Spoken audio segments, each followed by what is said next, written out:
দোহাই দিয়েও কেউ যদি চাঁদাবাজিকে জায়েজ করতে চায়, দখলবাজিকে জায়েজ করতে চায়, জনগণের উপরে অত্যাচার নির্যাতন নিপীড়ন চালায়, আমরা আবারও তাদের বিরুদ্ধে দাঁড়াবো।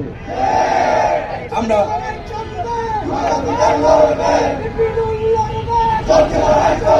বন্ধুগণ, কথা বললে অনেক কথাই বলা যেত, সর্বশেষ কথা বলবো রাজনৈতিক নেতৃবৃন্দ, সরকার এবং জাতীয় ঐক্যমত্য কমিশনের উদ্দেশ্যে।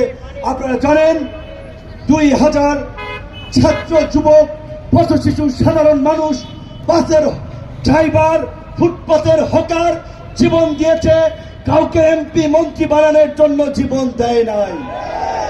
তারা তাদের স্বপ্নের পরিবর্তনের নতুন বাংলাদেশ বিনির্মাণ করার জন্য জীবন দিয়েছিল।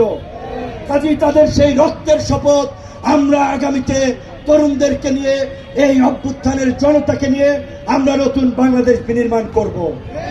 তাই আমরা মনে করি এই অভ্যুত্থানের পূর্বে আন্দোলনের যে পরিষ্কার ঘোষণা ছিল, ফ্যাসিবাদী রাষ্ট্র কাঠামোর বিলোপ এবং নতুন রাজনৈতিক বন্দোবস্ত, শাসনতন্ত্রের মৌলিক পরিবর্তনের